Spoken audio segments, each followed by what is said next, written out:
Hello বন্ধুরা, সবাই কেমন আছেন? আশা করছি ভালো আছেন আর ভালো থাকবেন। তো এই যে এখন বাজে রাত্রে 9:30 বাজে। এই দেখুন, একটু জুম করে দেখাই আপনাদেরকে।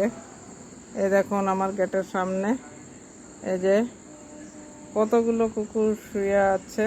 এই যে দেখুন 4টে কুকুরের বাচ্চা একদম আমার গেট, এই যে গেট, আর এই যে বাইরে শুয়ে আছে। এই দেখুন গেটের বাইরে শুয়ে আছে, যেহেতু গেটটা বন্ধ আছে তার জন্য বাইরে শুয়ে আছে। তো এদেরকে খেতে দিতে যাব, দেখাবো আপনাদেরকে। আমার ভিতরে বিড়ালগুলো আছে, ওগুলোকে বকছে, দেখছেন কীরকম বিড়ালগুলোকে বকছে। এই দেখুন বন্ধুরা, এই যে গেট খুললাম, চলো চলো চলো চলো চলো চলো চলো চলো। এই দেখুন 4টে বাচ্চা কুকুর সবাই চলে এসছে। এই দেখুন সবাই চলে এসছে। তুই খালি বদমাশি করিস, সবাইকে মারিস, হ্যাঁ মার খাবি। এই যে এভাবে ওদেরকে খেতে দিতে হচ্ছে, এই যে দিয়ে দিচ্ছি ছড়িয়ে ছড়িয়ে।